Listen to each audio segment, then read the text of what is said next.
इससे the GDP could go up by 0.8%. That is a very big thing. There is an air of celebration. बहुत लोगों में खुशी का माहौल है. देखिए, ये सिर्फ जीएसटी रिफॉर्म नहीं है.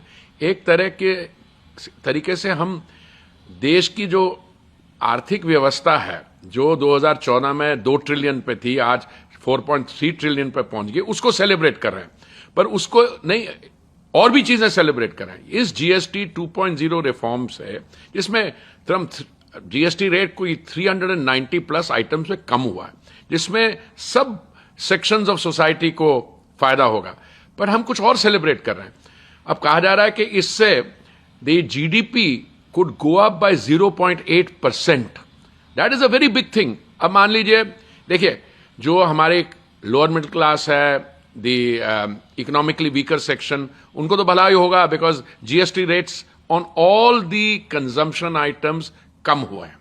कुछ चीजों पे बिल्कुल हटा दिए गए हैं.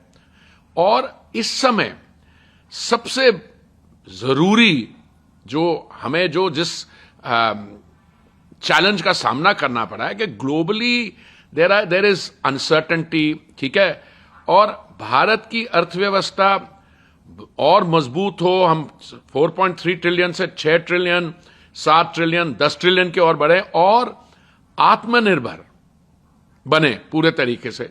विकसित भारत की जो यात्रा है हमारे 2047 को, उसका भी रास्ता, उसकी यात्रा जो है, इट्स थ्रू आत्मनिर्भरता. तो ये सब सेक्शन ने वेलकम किया है. और मुझे कभी कभी हैरानगी होती है, कुछ हमारे जो राजनीतिक दल हैं जिनका रिकॉर्ड हमेशा विरोध करने वाली नीडल में वहां फंसा रहा है, उनको शायद समझ नहीं आ रही है